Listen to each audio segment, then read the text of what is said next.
ఇప్పుడు ఈ joint twins ఉంటారు కదా అలాంటి conjoined డెలివరీ twins. చేశారా మీరు? చేశానండి. అమ్మో, అది కూడా చాలా కష్టమైన డెలివరీ కదా. ఒకసారి ఏమైందంటే long back when you know scannings కూడా అంత విస్తృతంగా వాడేవారు కాదనమాట.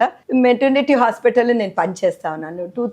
1996 వరకు నేను గవర్నమెంట్ మెటర్నిటీ హాస్పిటల్లో పనిచేశాను. సో అప్పుడు అంత వాడలేదు మన స్కాన్. ట్విన్స్ అని తెలుసు కానీ కంజాయింట్ అని అంత క్లియర్గా ఇవ్వలేదు రిపోర్ట్. చూస్తే అది ఒక బేబీ తల వచ్చేసింది, rest of the baby is not coming out. అప్పుడు సెక్షన్ చేసి చూస్తే it was a conjoint twins. ఇప్పుడు ఈ మధ్య కాలంలో ఏంటంటే మనకి స్కానింగ్స్ బాగా తొందరగా చేస్తున్నారండి. ఎన్టీ స్కానింగ్ అనేది పరిపాటి, ప్రతి ఒక్కరు కూడా 11 to 13 వీక్స్ చేస్తున్నారు.